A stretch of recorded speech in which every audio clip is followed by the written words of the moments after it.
Vitaj na mojom kanáli Odhalené UAP UFO prípady. Nie každý incident z kategórie UAP je príbehom farmára, ktorý narazí na trosky na svojom poli. Niektoré z najpresvedčivejších prípadov pochádzajú priamo od svedkov, ktorých povolanie vyžaduje chladnú hlavu, presnosť a dodržiavanie protokolu, vojenských pilotov. Jedným z takýchto klasických a doteraz nevysvetlených prípadov je incident s vrtuľníkom a kapitánom Coynom, ktorý sa odohral v októbri 1973 nad štátom Ohio.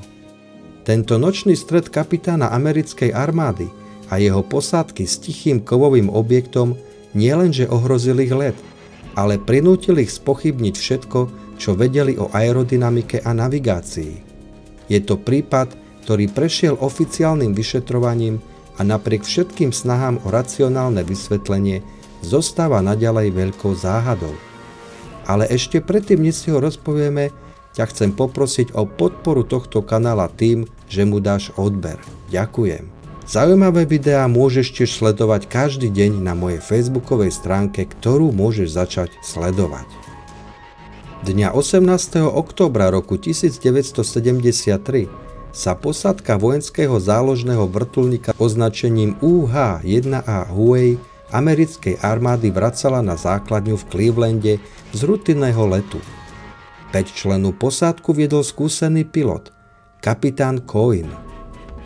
O 22:45 leteli vo výške približne 760 metrov nad Mansfieldom v Ohiu. Posádka spozorovala na východe jedno jasné červené svetlo. Spočiatku usúdili, že ide o civilné lietadlo smerujúce na letisko.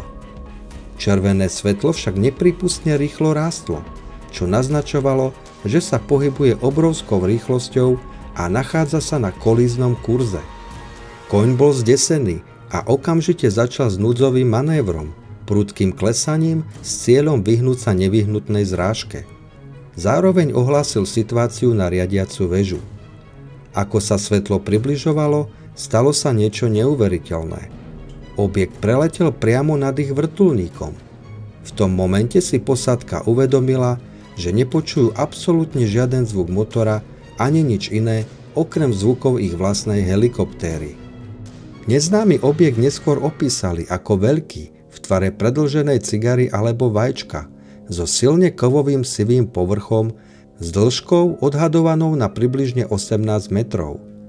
Na jednom konci mal intenzívne červené svetlo a na druhom biele stroboskopické svetlo.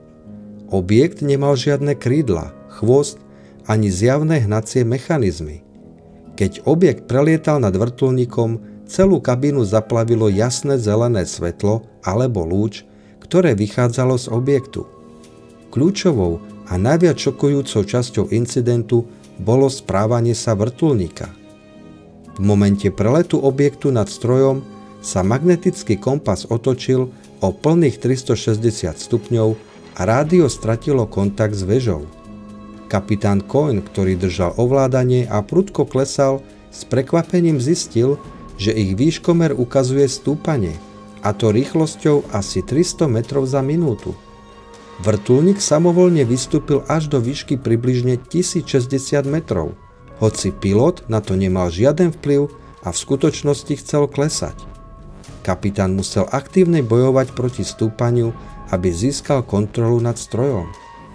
Počas stúpania objekt náhle zmenil smer, nabral rýchlosť a zmizol z dohľadu posádky.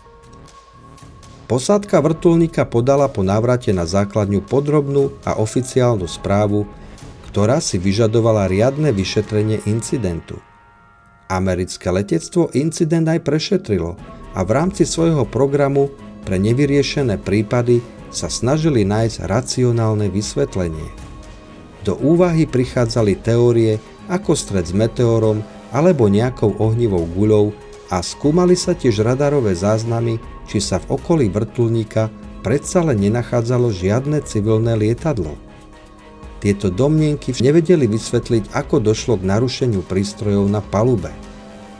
Žiaden známy meteorologický jav, a to vrátane meteorov, nespôsobil nikdy vynulovanie kompasu a prerušenie rádiového signálu. Vysvetliť sa nedala tiež ani schopnosť objektu vydávať zvuk, hoci letel veľkou rýchlosťou, a už vôbec nie vynútené stúpanie, ktorému sa musel kapitán aktívne brániť. Vďaka tomu, že svedectvo poskytol vojenský personál a bolo zdokumentované v súlade s oficiálnym protokolom americkej armády, incident s vrtuľníkom sa stal kľúčovým prípadom pre ufologickú komunitu. Vláda nikdy nebola schopná ponúknuť uspokojivé a komplexné vysvetlenie, ktoré by vyvrátilo všetky prvky svedectva posádky vrtuľníka a ich desivého zážitku toho dňa. Incident s vrtuľníkom nie je len o svetle na oblohe. Je to zdokumentovaný príbeh o stretnutí s neznámou technológiou, ktorá demonstrovala schopnosti presahujúce ľudské chápanie. Obrovský, tichý objekt a jeho schopnosť ovplyvniť navigáciu a dokonca samovoľne zdvihnúť vojenský vrtuľník do výšky premenila bežný nočný let na prípad, ktorý dodnes zostáva oficiálne nevyriešený. Ak sa ti toto video páčilo, nezabudni na palec hore a prípadný komentár, čo si o tom myslíš ty. A ja sa už teším na ďalší UAP UFO vyriešený, respektíve nevyriešený prípad.